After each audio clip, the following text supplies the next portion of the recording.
මේ කතාව ගොඩනැගෙන්නේ ගෙදර තිබුණු මලගයකින් පස්සේ. ගමේ කතන්දර ගොඩක් අතරේ ඉතර ප්‍රසිද්ධ කතන්දරයක් තමයි මේක. ගමේ එක්තරා විදිහකට හැමෝම වගේ දන්න වත් පොහොසත් පවුලක්. අතිශයම අබු තත්ත්වයක් උත්සන්න වෙලා කවුරුත් නොහිතපු විදිහට මිය යනවා. මේ පවුලේ ජීවත් වුණේ බිරිඳයි සැමියකුයි සැමියාගේ අම්මයි. කොහොමරි මරණයත් වෙන්නේ මේ ගෙදර සැමියාගේ අම්මට. ඒ කියන්නේ ආච්චිලට කිව්වොත් හරි. ඉතින් කොහොම හරි ගම මිනිස්සු කියන විදිහට මේ ලේලි නැත්තම් සැමියාගේ බිරිඳයි සැමියාගේ අම්මයි අතර නැත්තම් නැන්දම්ම අතර කසාද බදින්න කලින් ඉඳන්ම රාණ්ඩු සලුවල් අදහස් ගැලපෙන්නේ නැති තැනට ලොකු රාණ්ඩුවක් තිබිලා තියෙනවා. කොහොමරි අවුරුදු 3ක් යනකොට නැන්දම්මට රෝගයක් වැළඳෙනවා. ඒත් එක්කම මාස 2ක් ඇතුළත රෝගය වැඩි වෙලා මිය යනවා. මලගෙදරින් පස්සේ දවස් 7ක් ඇතුළත අපි කියනවානේ 7 දවස් දාන දෙන්න ඕනේ කියලා. ඉතින් කොහොමද මේ 7 දවස් දාන දෙන්න 7 වෙනි දවසට කලින් දවස් 2කට කලින් බිරිඳක කකුලේ කට්ටක් ඇනෙනවා. මේ කට්ට ගම්මිනිස්සු කියන දේ මේ කට්ට රෝස කට්ටක්. ඉතින් මේ සැමියායි මේ සැමියාගේ බිරිඳයි හිතුවේ මල් වඩම් වල තිබ්බ කට්ටක් බිම වැටිලා කකුලේ ඇනුණා කියලා. දවස් 7 දාන්නේ දෙන්න අවශ්‍ය දිනයට පස්සේ. ඒ කියන්නේ 7 දවස් දාන දෙන්න ඕන දවස මිස් වෙනවා. ඒ කියන්නේ මගහැරෙනවා. මේ මගහැරනාට පස්සේ ඒ කියන්නේ 8 වෙනි දවසේ රෑ 1ට විතර බිරිඳගේ කකුලෙන් එක පාරටම කවුරුන්නෝ ඇදලා දානවා. ඒ කියන්නේ ඔයා නිදිගෙන ඉන්න වෙලාවට එක පාරටම ඔයා හිතමු නැතලාවක නොපෙනෙන කෙනෙක් ඇවිල්ලා ඔයාගේ කකුලෙන් අදිනවා. හිතන්නකෝ. ඒ වගේ මේ බිරිඳ කකුලෙන් එක පාට නොපෙනෙන බලවේගයක් ඇවිත් කකුලෙන් අදිනවා. ඒ කකුල ඇල්පු පාරට බිරිඳ කකුල අස්තියක් බෙදෙනවා. මේ දෙත් එක්ක මේ බිරිඳයි සැමියයි අධික ලෙස ඒ කියන්නේ මම වුණත් සාමාන්‍යයෙන් බය තියෙනවානේ. ඉතින් ඒ වගේ දහස් ගුණයකින් බය වෙලා මේ සැමියයි බිරිඳයි තීරණය කරනවා මෙතන මොකක් හරිම දෙයක් වැරදිලා තියෙනවා කියලා. මේ දෙත් එක්ක ගෙදර හිටපු බල්ලා වාහනයකට බල්ලගේ ඔළුව වෙන් වෙන්න මහ දරුණු අප්‍රසන්න විදියට මේ ගෙදර හිටපු බල්ලා මැරෙනවා. ඉතින් මේ දෙත් එක්ක සාමාන්‍යයෙන් මිනිස්සෙක් බය වෙන සීමාව ඉක්මවා යනවා. මොකද ඒ බල්ලා ගෙදර හිටපු සුරතලා ඒ විදියට මැරුණානේ. ඒ විදිහට මරුණානේ. ඒ දේ ගෙදර පවුල කට්ටියට බාධාවක් නැත්තම් අනතුරු ඇගවීමක් කරා දෝ කියන දේ මේ සැමියාටයි මේ සැමියාගේ බිරිඳටයි කල්පනාවට එනවා.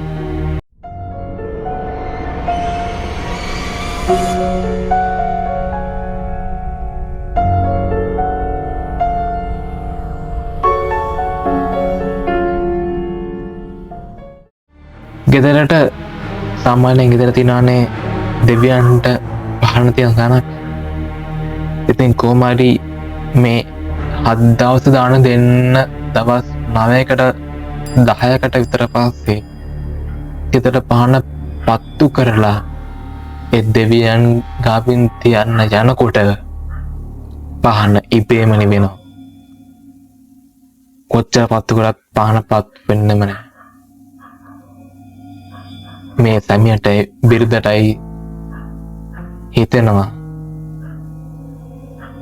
කවුරුම හරි අඳුරු බලවේගයක් මේ ගේ තුරේ සැරිසරනවා කියලා.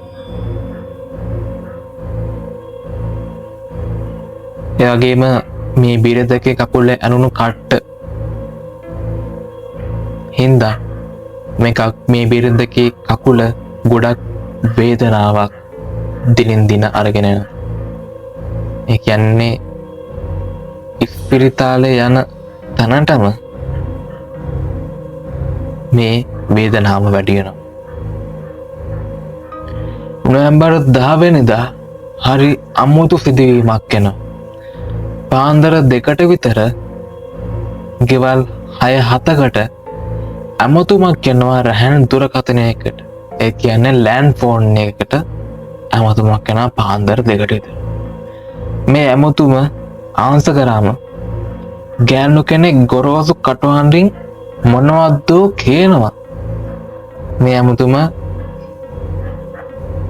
හරි අමුතු ඇමතුමක් කරනවා මේ ගෙවල් 6-7ට.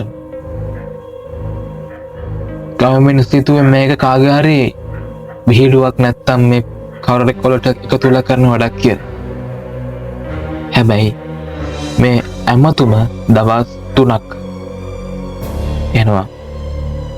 දවස් 3ක් එකම වෙලාවට පාන්දර 2ට ලෑන්ඩ් ෆෝන් එකට කෝල් එකක් ඇවිල්ලා මොනවද ගොරෝසු හඬකින් කියලා යනවා.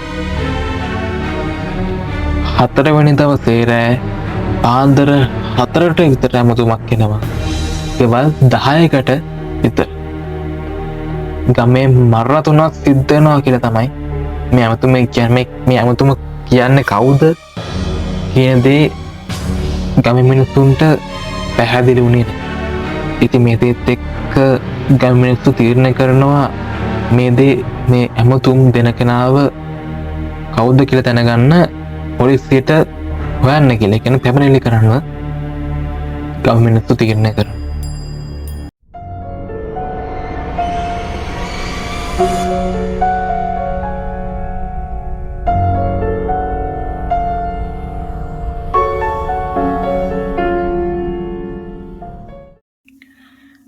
හරියටම දෙසැම්බර් 5 වෙනිදා පුංචි ළමයි 3 දෙනෙක් ලිඳකට වැටිලා මිය යනවා. එකම වයසේ එකම විදිහට එකම තැනින් ලිඳට වැටිලා මිය යනවා.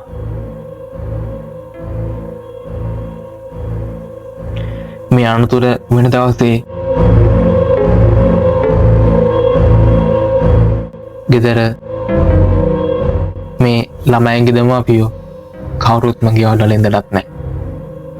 මෙතන තියෙන භයානකම සිද්ධිය කියන්නේ මේ ළමයි 3 දෙනා මැරෙන්නේ නැත්තම් ලිඳට වැටිලා මැරෙන්නේ අර අපි කලින් කියපු බිරිඳගේ සැමියාගේ ගෙදර. ඔව්. මොන හේතුවකට හින්දාද මේ සැමියාගේ බිරිඳගේ ගෙදර, ඒ කියන්නේ අර නැන්දම්ම හිටපු ගෙදර මරණ 3ක් සිද්ධ වෙන්නේ? ඒකත් මුච ළමයි 3 දෙනෙක්ගේ. ඉතින් කොමාරි මේ අඳුර වෙන දවසේ මේ දෙන්න ගෙදර ඉඳලා නැහැ. මං කියවනවල කකුලේ වේදනාව වැඩි වෙන ගත්තා කියලා. වැඩි වුණත් එක්කම මේ දෙන්න යනවා එදා පාන්දර ඉස්පිතාලට.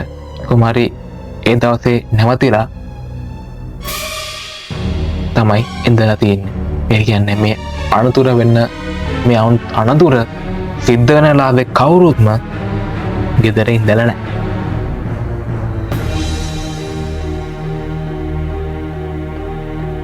මේ ළමයි තුන් දෙනා ලින්දර වැටලා මැරුණ සිද්ධිය දවස් ගානකට කලින් කිව්ව ඇමතුමට සම්බන්ධ නිසා මිනිස්සු සැක කරා මාරයා ඇමතුමක් ගත්තද කියලා.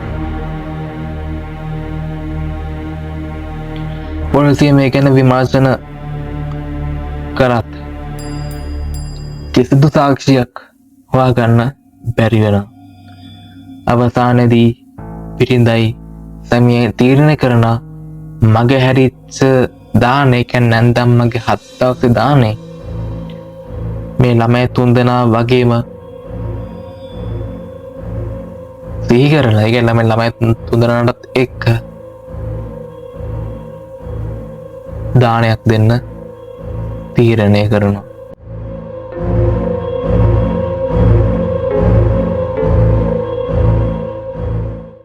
ඒ ගම මිනිස්සු කියන විදිහට මේ ළමයි තුන් දෙනා වැටිලා මැරෙන්නේ මේ සැමියාගේ බිරිඳකයි ගෙදර ඒ කියන්නේ මේ සැමියා බිරිඳයි හිටපු ගෙදර නිසා මොකක් කරම දෙයක් මේ ගෙදර තියෙනවා කියලා.